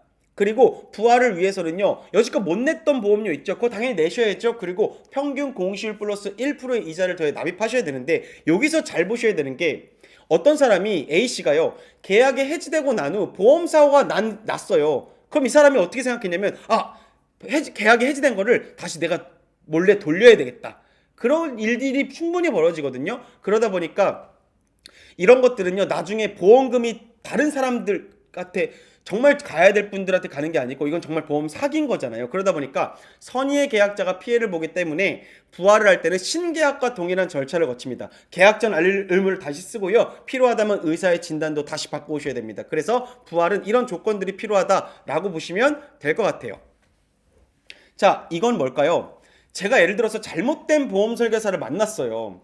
그러다가 잘 유지되고 있는 계약이요, 부당하게 소멸됐습니다. 쉽게 얘기해서 잘 유지되고 있는 계약을요, 새로운 계약으로 바꿨어요. 근데 아무리 생각해도 원래 계약으로 돌리고 싶습니다. 이걸 뭐라 그러냐면 부당한 계약 전환으로 인한 부활이라고 합니다. 이 부활은요, 계약 소멸이 된 날로부터 6개월 이내 청구해야 됩니다. 이거 3년이 아닙니다. 6개월이라는 걸 꼭 기억하시면 돼요. 그러면 6개월 안에 이걸 청구하게 되면요, 원래 계약으로 바꿔서 새로 가입한 보험은 없어지고 원래 계약으로 돌아가는 걸 우리가 부당한 계약 전환으로 인한 부활이라 그럽니다. 6개월 기억하고요, 일반적인 부활은 3년이다 기억하시면 돼요. 그리고 노란색 박스 보시면요, 이를 위해서 뭘 작성해야 되냐면 청약서상에 비교 안내 확인서라는 게 있거든요. 그거를 여러분들이 작성하시는 겁니다. 기억할게요. 부당한 계약 전환으로 다시 원래대로 돌리기 위해서는요, 비교 안내 확인서라는 걸 작성한다. 요것까지 알아두시면 아주 좋을 것 같습니다. 자, 다음 볼까요? 다음은 여러분 한번 생각해 볼게요. 제가 여러분들이 보험회사 입장이라면 여러분 계약자를 바꿀 수 있습니다. 중간에 돈 내는 사람 바꿀 수 있고요, 돈 받는 수익자, 보험금 받는 수익자 바꿀 수 있을까요? 당연히 바꿀 수 있습니다. 근데 뭔 못 바꿀까요? 피보험자는 못 바꾸겠죠? 피보험자 왜 못 바꿀까요? 말도 더듬네요. 못 바꿀까요? 보험 대상이니까요. 이 사람이 사실 이 보험의 주인이거든요.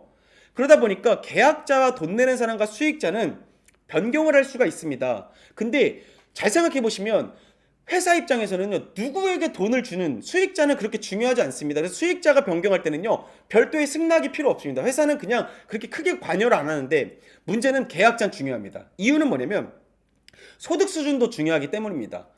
이 사람이 계약자가 보험료를 낼 수 있는 능력이 있느냐 없느냐를 판단하기 때문에, 이게 계약자가 변경할 때는 회사의 승낙이 필요하고요, 수익자는 그렇게 중요하지 않기 때문에 사실은 누구나 받아도 되는 거기 때문에 승낙이 필요 없다. 요거를 물어보니까 보시면 되고요. 아까도 살짝 말씀드렸는데 수익자를 변경하는 권한은 누구의 권한일까요? 이거 누가 받아야 돼? 그러니까 나중에 보험금 누가 받아야 돼? 지정하는 거죠. 쉽게 얘기해서 이거는 계약자의 권한입니다. 여러분 그것까지 기억하고 넘어가시면 아주 좋을 것 같다 말씀을 드릴게요. 계약자는 어떤 일을 할 수 있냐면 1회 보험료를 납입한 날로부터 1년 이상 지난 유효한 계약에 한해 보험 종목을 바꿀 수 있습니다. 그래서 쉽게 얘기해서 보험을 좀 변경할 수 있는 겁니다. 1년 이상 지난 유효한 계약에 대해서. 그런데 이렇게 보시면 돼요. 여러분 잘 볼까요? 제가 예를 들어서 사망보험 1억짜리를 가입했어요.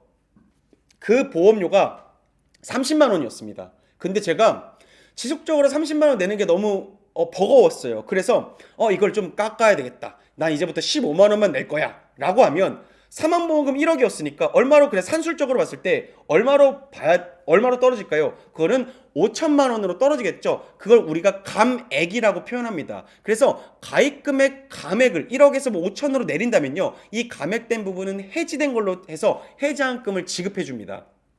그래서 이거는 중도 해지로 인한 계약자와 회사 쌍방의 손해를 방지한다. 계약자 입장에서는 중간에 해지하게 되면 뭐 큰 문제겠죠. 그리고 회사 입장에서도 문제니까 이거 절충하는 걸 감액이라고 한다. 이렇게 줄인다라고 보시면 되고요. 이건 1년 이상 지난 유효한 계약에 한해서 변경할 수 있다. 이렇게 보시면 될 것 같고요. 소멸은요, 쉽게 얘기해서 카드 포인트라고 생각하시면 돼요. 카드 포인트가 일정 기간이 지나면 없어지는 것처럼 보험회사도요, 뭔가를 내가 청구하지 않으면요, 소멸되는 소멸시효가 존재한다는 거죠. 근데 이거 이렇게 나옵니다. 보험금 청구권, 보험료 반환 청구권 쭉쭉쭉쭉 써 있잖아요. 그건 3년이고요. 보험료 청구권은 2년입니다. 그래서 시험 문제는요, 보험료 청구권만 여러분들이 기억하시면 돼요. 보험료 청구권만 2년이고 나머지는 다 3년입니다. 그걸 기억하시면 돼요. 보험료 청구권만 2년, 나머지 3년. 이렇게 그냥 암기하시고 넘어갈게요. 보험료 청구권만 2년이다. 꼭 기억할게요. 자, 그러고 나서 계약이 해지되고 철회되는 걸 잠깐 볼까요? 계약자는 연금보험에서 연금이 지급 개시된 상황을 제외하고는 언제든지 해지할 수 있다. 계약을 해지할 수 있는 건 계약자의 고유 권한입니다. 언제든지 해지할 수 있는데 제가 안 된다 그랬던 적 있죠. 종신연금형이 개시가 되고 버린 겁니다. 연금이 개시가 됐는데 이게 종신연금형, 내가 죽을 때까지 연금 탈 거예요 라고 한 경우는 이거는 해지할 수 없다. 유일하게 이걸 제외하고는 다 해지할 수 있습니다. 자, 밑에 뭐 사망을 보험 지급 사유라는 경우 피보험자가 언제든지 서면 동의를 장래를 향하여 철회 가능하다. 쉽게 얘기해서 뭘까요? 피보험자가 제가 사망 아까 2억 있다 그랬죠. 종신보험 가입했는데 제가 언제든지 이 계약을 장래를 향하여 철회할 수 있다. 철회할 수 있다라고 기억하시면 좋을 것 같습니다. 보험 계약 연령이라고 있는데요. 여러분 보험 나이라는 얘기 들어보셨나요? 혹시 어떤 설계사분들이 보험 나이가 바뀌니까 상령일이 바뀌니까 지금 빨리 가입하는 게 더 저렴해 이런 얘기 분명히 해보신 적 있으실 거예요. 그러면 무슨 말이냐? 우리가 알고 있는 만 나이랑 보험 나이는 다르기 때문입니다. 그래서 보험 나이를 계산하는 문제가 가끔 등장합니다. 계산 문제가 몇 개 없는데 여기 등장하는데 첫 번째 피보험자의 실제 만 나이를 기준으로요 6개월 미만 끝수는 버리고 6개월 이상 끝수는 올리는 게 원칙입니다. 근데 계산해 볼게요. 계산의 기준은 계약일자입니다. 예를 들어 볼까요? 2020년 8월 10일 날 제가 계약을 했어요. 근데 피보험자의 생일, 뭐 예를 들어서 피보험자의 생일이 1990년 1월 10일생입니다. 그러면 계약일자에서 피보험자의 생년월일을 빼니까 이 피보험자의 나이, 보험 나이는 몇 살이냐면 30년하고 8월에서 1월을 빼니까 7개월이겠죠. 근데 아까 그랬죠. 6개월 이상 끝수는 올린다고요. 그러면 7개월이니까 1년을 더해서 31세, 1년. 즉 이 사람의 나이는 31세가 되는 거예요. 그럼 밑을 볼까요? 생년월일이 7월 10일인 경우를 볼까요? 그럼 8월에서 7월을 빼니까 30년하고 1개월이 되겠죠. 근데 6개월 미만 끝수는 버린다 그랬죠. 그래서 30년하고 1개월을 버려주니까 보험 나이는 30세가 됩니다. 이렇게 계산하는 거다. 보험 나이 이렇게 보시면 되고요. 여러분들 문제를 통해서 접하실 거니까 기억할게요. 6개월 미만 끝수는 버리고 6개월 이상 끝수는 올린다. 계약일자를 기준으로 한다 라고 보시면 될 것 같습니다.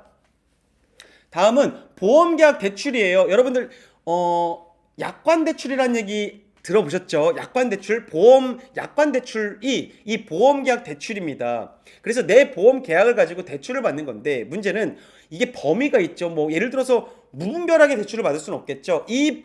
대출의 범위는 해지한급금 범위 내에서 대출이 가능합니다. 그리고 언제든지 당연히 상환이 가능하고요. 당연히 대출이 되지 않은 상품들도 있습니다.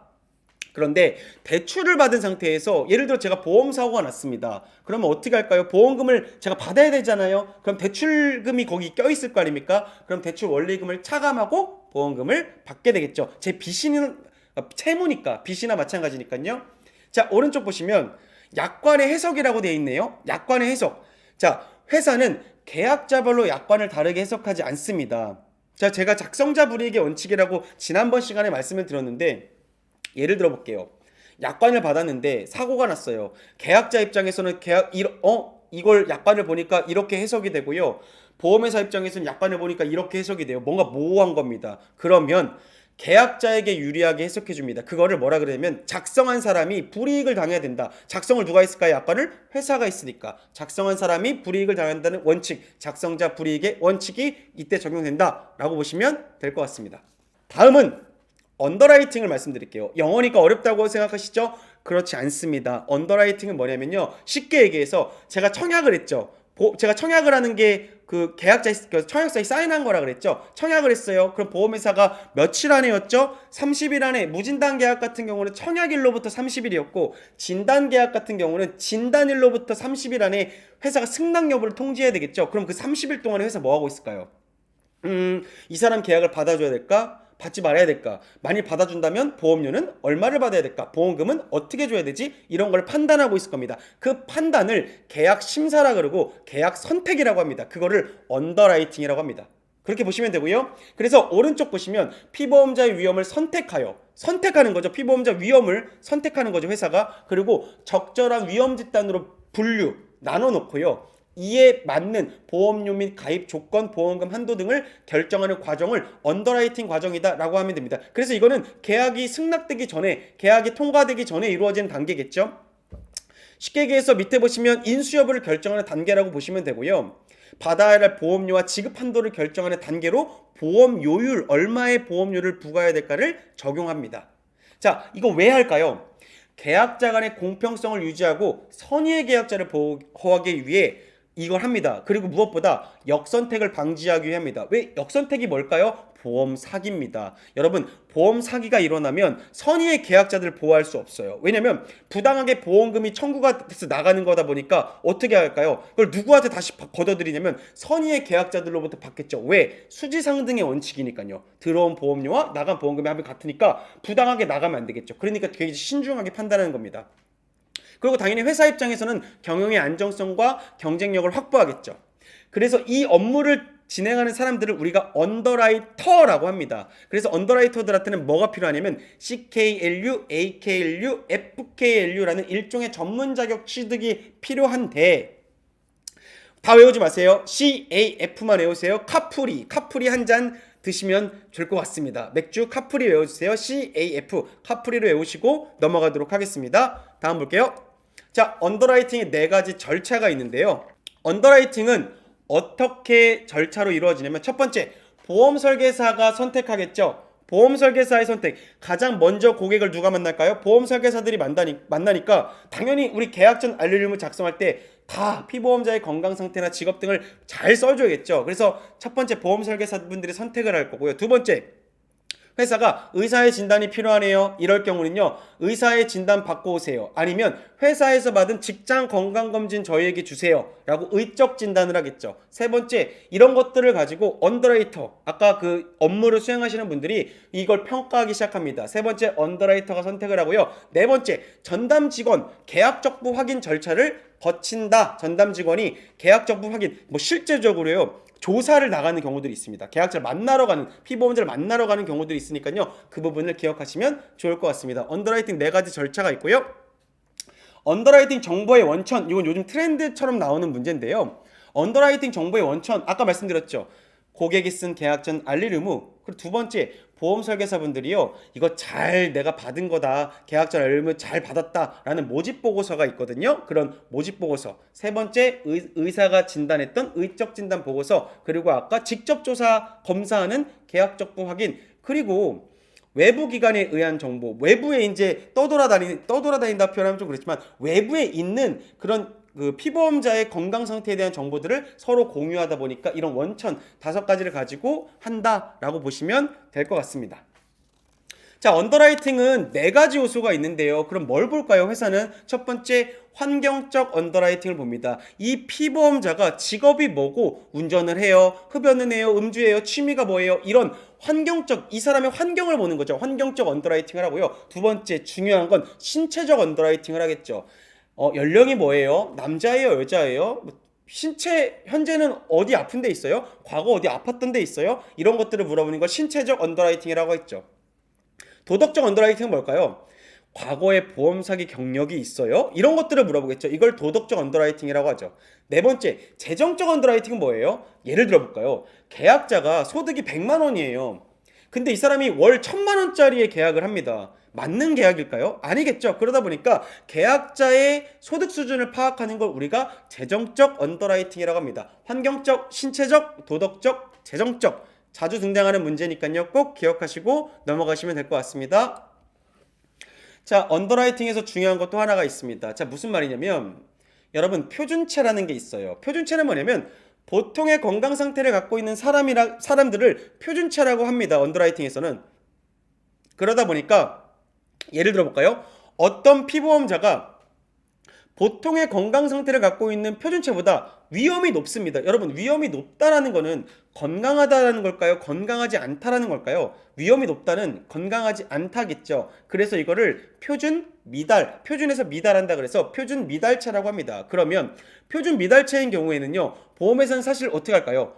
보험료를 더 받겠죠. 그걸 보험료 할증이라 그러죠. 아니면 이 표준 미달체가 왜 미달체가 된 이유가 있을 거 아닙니까? 예를 들어 위가 너무 아파요. 그럼 위를 보장해서 빼는 거예요. 그걸 부담보라고 합니다.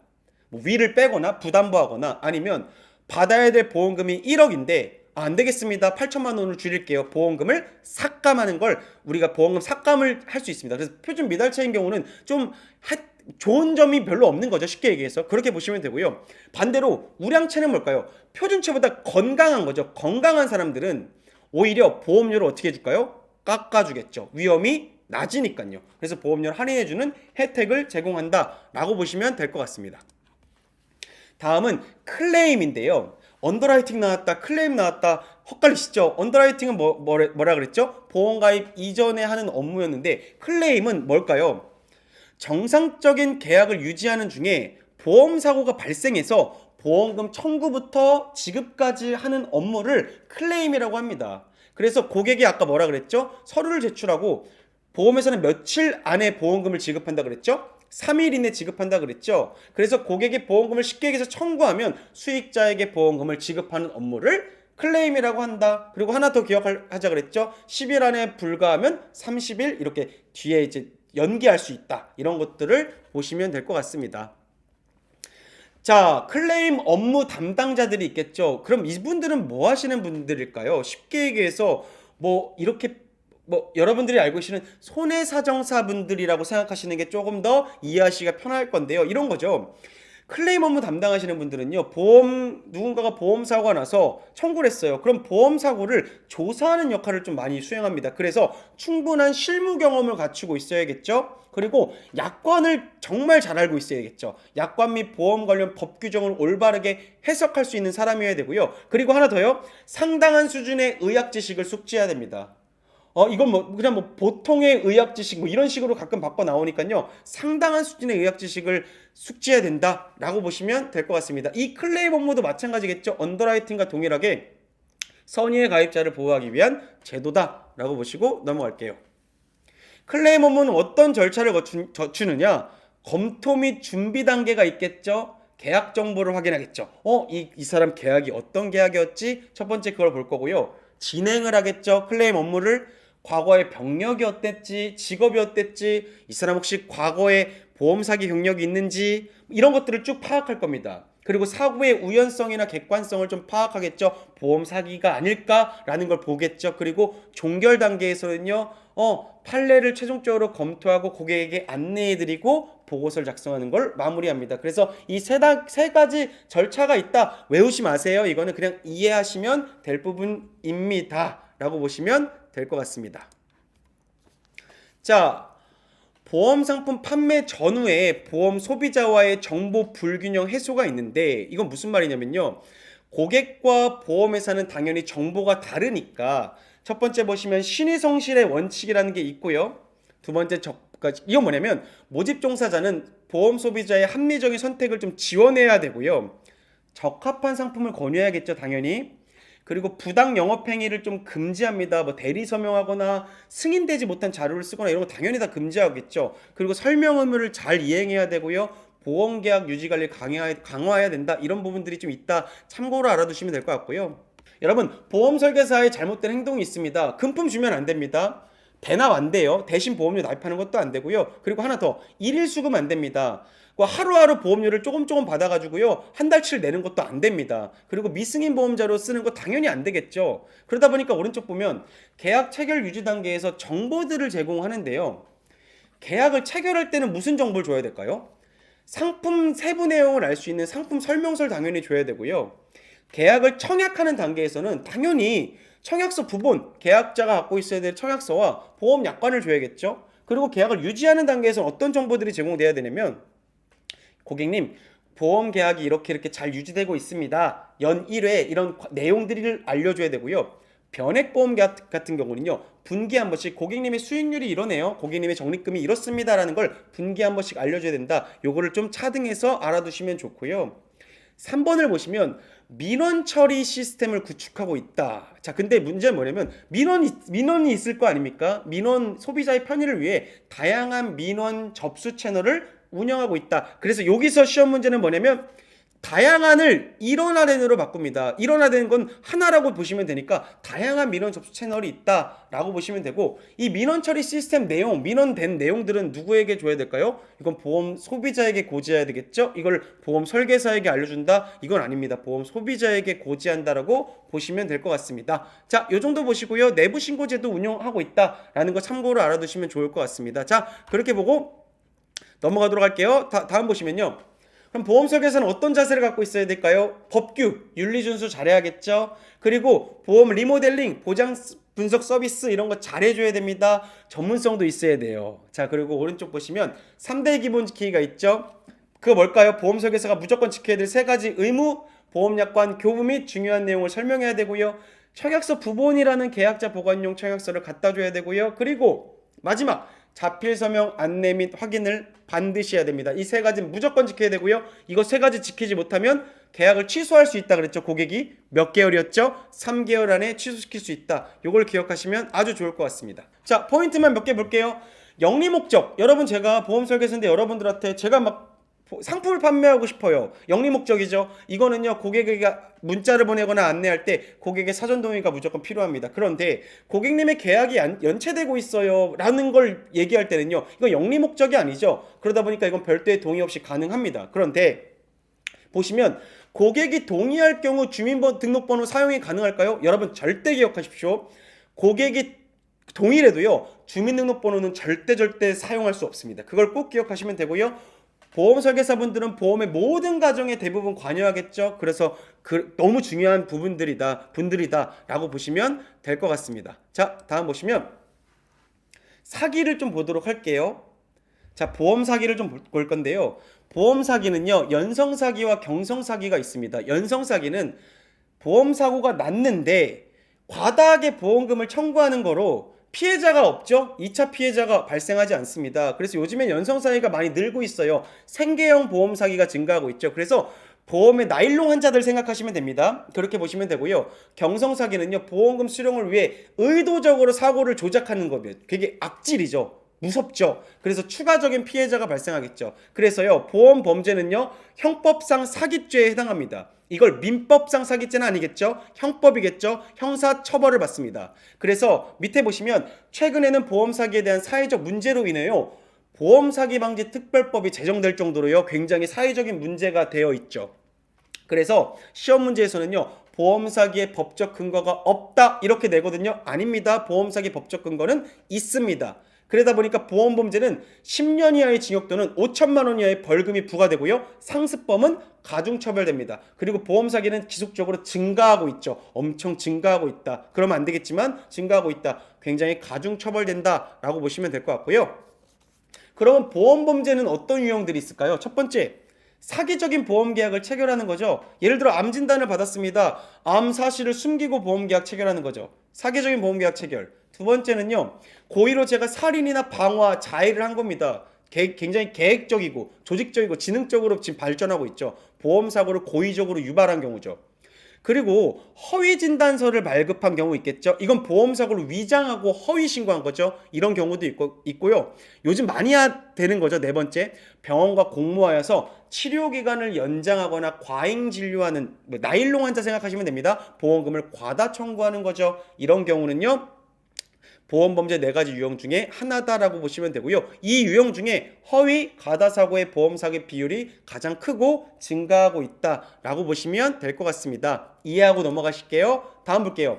보험사기를 분류해 볼까요? 생명보험의 여러분, 보험사기가 사실 더 악질인 게 사실 생명보험일 것 같아요. 왜냐면 사람의 생존과 사망에 관한 거다 보니까 강력범죄와 함께 동반이 되겠죠. 손해보험은 어떨까요? 요즘에는요, CCTV나 블랙박스 등이 있기 때문에 화재나 자동차 사고 이런 것들은요, 적발률이 좀 높아지고 있는 지금 상태입니다. 재산보험은 뭐가 있을까요? 우리 재산보험 상해질병 간병보험이었죠. 실손의료 보험을 허위, 과다 입원 등 많이 하죠, 요즘에. 그러다 보니까 이런 보험 사기가 증가하고 있다 보시면 되고요. 보험 사기는 그럼 사회적으로 어떤 피해들을 줄까요? 보험제도 존립 기반에 대한 위협이 되겠죠. 생명 존중 가치관을 파괴하고요. 모반범죄나 동조행위가 증가할 거고 보험산업 이미지 악화되고요. 공보험료의 인상을 초래한다. 요거는요 그냥 눈으로 보시고 이해하시고 그냥 넘어가시면 될 것 같습니다. 아, 이렇게 안 좋아진다 라고 보시면 될 것 같고요. 그럼 이런 계약들은 어떤 특징을 가질까요? 고액이겠죠. 건수가 많겠죠. 그리고 자발적 계약입니다. 원래 보험은 누군가가 권유하는 게 많은데 나 보험 가입할게요. 그리고 내가 아는 사람한테 가입하지 않습니다. 비연고성을 갖고 있겠죠. 그리고 부자연스럽습니다. 소득은 100만 원인데 더 많은 계약들을 하겠죠.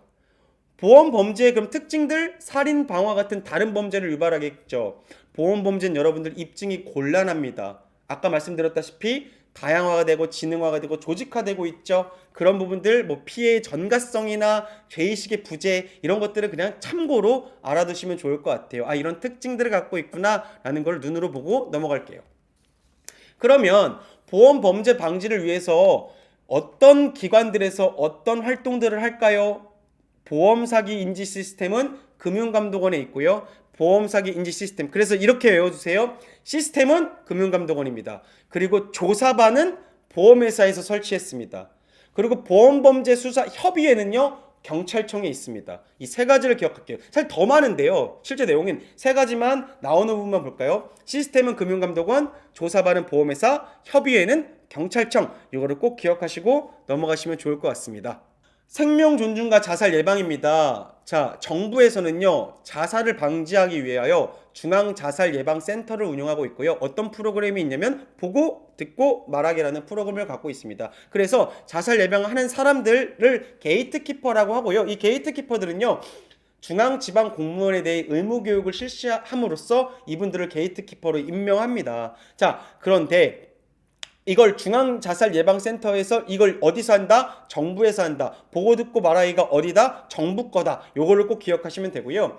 오른쪽 보시면 보건복지부에서는 뭘 하냐면 중앙심리부검센터라는 게 있습니다. 딱 봐도 부검센터니까 자살 사망자의 사망 원인을 분석해 주고요. 자살 유족 및 전문 인력을 지원하는 걸 보건복지부에서 하는데 그걸 중앙심리부검센터에서 한다. 요 정도 알아두시면 됩니다. 세 번째, 생명보험회사에서 뭘 할까요? 그럼 2007년입니다. 2010년이 아니에요. 정말 치사하게 이런 문제 나왔으니까요. 2007년 좀 기억하시면 좋을 것 같아요. 2010년이 아닙니다. 생명보험 사회공헌위원회라는 게 있어요. 그래서 현재 2020년 8월 이후부터요 19개인 생명보험회사가 가입해서요 사회공헌위원회라는 걸 만들었는데 뭘 하냐 그러면 농약안전보관함을 보급하고요 자살위험군을 지원하고요 SOS 생명의 전화 이건 뭐냐면 한강 다리 위에 있는 SOS 생명의 전화 이런 것들을 운영하고 있고요 청소년 자살 예방 이 네 가지를 많이 물어봅니다. 그래서 이 세 가지 중에 사실 가장 중요한 거는 생명보험회사와 그리고 생명보험 사회공헌위원회에서 하는 네 가지를 꼭 기억하시면 좋을 것 같다 말씀을 그렇게 드리도록 하겠습니다. 사실은 모의 테스트를 보고 강의를 보시고 모의 테스트를 보시던 병행이 됐으면 좋겠고요. 그리고 또 하나는요. 이게 한 번만 솔직히 학습해서 100% 이해한다면 너무 좋겠죠. 근데 그렇지 못하다면요. 사실은 다시 한번 학습을 좀 권해드립니다. 저는요. 그리고 두 번 들으면요. 또 달라요. 그런데 그 사이에 문제를 풀어보시면 정말 다를 겁니다. 댓글들 굉장히 많이 남겨주시더라고요. 보니까 채팅창에. 이거 듣고 공부하신 분이랑요. 혹은 공부하시고 들으신 분이 이게 양립이 되시면요. 되게 좋아요. 그래서 듣고 시험 보고 다시 들으신다면 정말 귀에 쏙쏙 들어오는 강의가 된다. 감히 말씀드릴게요. 제가 강의하지만 감히 말씀드리겠습니다. 그게 이제 여러분들이 합격하는 방법이니까요. 파트 1 너무너무 학습하시는데 고생하셨고요.